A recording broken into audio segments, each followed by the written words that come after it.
আসসালামু আলাইকুম, স্বাগতম জানাচ্ছি বিবিসি নিউজ আন্তর্জাতিক সংবাদে। শুরুতেই সংবাদ শিরোনাম, এরপর বিস্তারিত।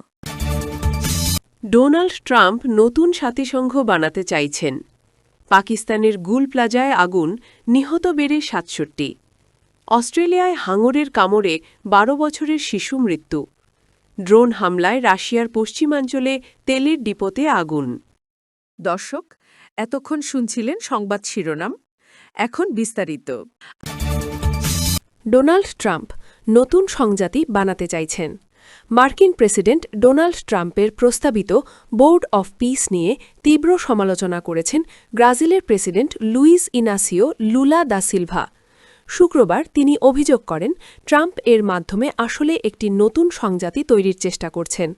বিশ্বের বিভিন্ন দেশের নেতাদের মতো প্রবীণ এই বামপন্থী নেতাও ট্রাম্পের এই নতুন সংস্থায় যোগ দিতে অস্বীকৃতি জানিয়েছেন। এই সংস্থায় স্থায়ী সদস্যপদ পেতে হলে $100 কোটি গুনতে হবে এবং এর চেয়ারম্যান পদটি থাকবে খোদ ট্রাম্পের দখলে। লুলা বলেন, সংজাতিকে সংস্কার করার পরিবর্তে প্রেসিডেন্ট ট্রাম্প এমন এক নতুন সংজাতি গড়ার প্রস্তাব দিচ্ছেন যার মালিক হবেন তিনি নিজেই। গত বৃহস্পতিবার সুইজারল্যান্ডের দাভোসে ওয়ার্ল্ড ইকোনমিক ফোরামে এই বোর্ড অফ পিসের পরিকল্পনা উন্মোচন করেন ট্রাম্প। সেখানে ১৯টি দেশের নেতা ও প্রতিনিধিরা এই পরিষদের প্রতিষ্ঠাকালীন সনদে স্বাক্ষর করেন। লুলা বিশ্ব রাজনীতিতে পেশি শক্তির ব্যবহারের বিরুদ্ধে সতর্ক করে বহুপক্ষীয় সম্পর্কের উপর জোর দেন। এই মন্তব্যের ঠিক একদিন আগেই চীনের প্রেসিডেন্ট শি জিনপিংয়ের সাথে ফোনে কথা বলেন তিনি। সেই ফোনালাপে শি জিনপিং আন্তর্জাতিক বিষয়ে সংজাতির মুখ্য ভূমিকা বজায় রাখার আহ্বান জানিয়েছিলেন। শুক্রবার তার বক্তব্যে লুলা আরও বলেন, বর্তমান প্রেক্ষাপটে সংজাতির মূল সনদকেই ছিঁড়ে ফেলা হচ্ছে। পাকিস্তানের গুল প্লাজায় আগুন, নিহত বেড়ে ৬৭। পাকিস্তানের বৃহত্তম শহর করাচির অন্যতম ব্যস্ত গুল প্লাজা শপিং মলে ভয়াবহ আগুনে নিহত বেড়ে কমপক্ষে ৬৭ জনে দাঁড়িয়েছে। শুক্রবার দেশটির স্থানীয় সরকারের এক মুখপাত্রের বরাত দিয়ে এ তথ্য জানায় বার্তা সংস্থা এএফপি। তিনি বলেন, ৬৭টি লাশের ময়নাতদন্ত সম্পন্ন হয়েছে। মুখপাত্র আরও জানান, এই ঘটনায় নিহতদের পরিচয় নিশ্চিত করতে বর্তমানে ডিএনএ পরীক্ষার কাজ চলছে।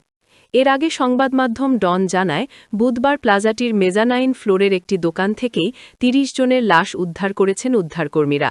গত শনিবার রাতে এম এ জিন্না রোডে অবস্থিত এই প্লাজাটিতে আগুন লাগে। প্রায় ১,২০০ দোকান বিশিষ্ট এই বিশাল ভবনের আগুন রোববার নিয়ন্ত্রণে আসার কথা বলা হলেও সোমবার আবারও ধ্বংসাবশেষ থেকে আগুনের লেলিহান শিখা দেখা যায়। আগুনের প্রচণ্ড তাপে ভবনের কিছু অংশ ধসে পড়েছে। অস্ট্রেলিয়ায় হাঙরের কামড়ে ১২ বছরের শিশু মৃত্যু। অস্ট্রেলিয়ার সিডনি হারবারে হাঙরের কামড়ে আহত ১২ বছর বয়সী এক শিশুর মৃত্যু হয়েছে। শনিবার তার পরিবার এ তথ্য জানিয়েছে।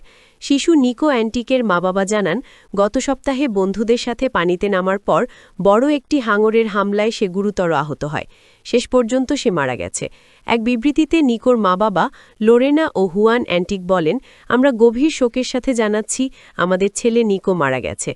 হাঙরের হামলার সময় পূর্ব সিডনির ওকলুজ উপশহরে ৬ মিটার অর্থাৎ ২০ ফুট উঁচু একটি পাথর থেকে শিশুরা পানিতে ঝাঁপ দিচ্ছিল। পুলিশ জানায়, সাম্প্রতিক ভারী বৃষ্টির ফলে বৃষ্টির পানি হারবারে গিয়ে পড়ায় পানি ঘোলা হয়ে গিয়েছিল। হাঙরের হামলার পর অতিরিক্ত রক্তক্ষরণে ভুগতে থাকা নিকোকে পুলিশের একটি নৌকায় তুলে আশঙ্কাজনক অবস্থায় হাসপাতালে নেওয়া হয়। তার মা-বাবা বলেন, নিকো ছিল হাসিখুশি, বন্ধুবৎসল ও খেলাধুলা প্রিয় এক শিশু। সে ছিল অত্যন্ত সদয় মনের ও উদার। সে সবসময় প্রাণবন্ত ছিল, আমরা তাকে সেভাবেই মনে রাখব। নিকোর মৃত্যুর মধ্য দিয়ে এই হাঙর হামলায় দুদিনের মধ্যে ৪টি ঘটনা নথিভুক্ত হয়েছে। এর জেরে কর্তৃপক্ষ সিডনির বহু সৈকত বন্ধ করে দেয়। এটি ছিল সিডনিতে সাম্প্রতিক সময়ে হাঙর সম্পর্কিত তৃতীয় মৃত্যু। ড্রোন হামলায় রাশিয়ার পশ্চিমাঞ্চলে তেলের ডিপোতে আগুন। রাশিয়ার পশ্চিমাঞ্চলে পেনজা নগরীর একটি তেলের ডিপোতে শুক্রবার ভোরে ড্রোন হামলায় আগুন লেগে যায়। তবে এতে হতাহতের কোনো খবর পাওয়া যায়নি।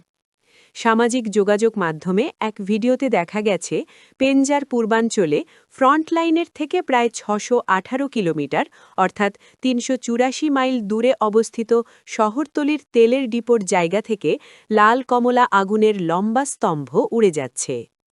সরকারি কর্মকর্তারা ড্রোনগুলোর উৎস সম্পর্কে বিস্তারিত কিছু বলেননি।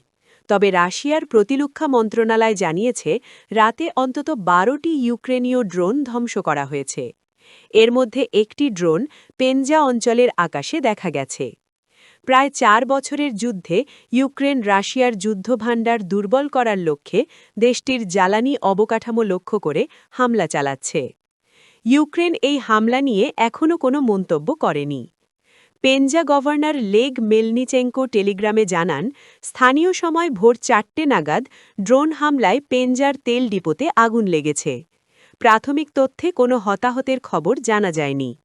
তুলনামূলকভাবে সস্তা এই ইউক্রেনীয় ড্রোনগুলো রাশিয়ার বিদ্যুৎ ও জ্বালানি স্থাপনায় কোটি কোটি ডলারের ক্ষতিসাধন করেছে। কিয়েভ দাবি করছে এই হামলাগুলো রাশিয়ার ইউক্রেনের জ্বালানি অবকাঠামোর ওপর হামলার ন্যায্য প্রতিশোধ।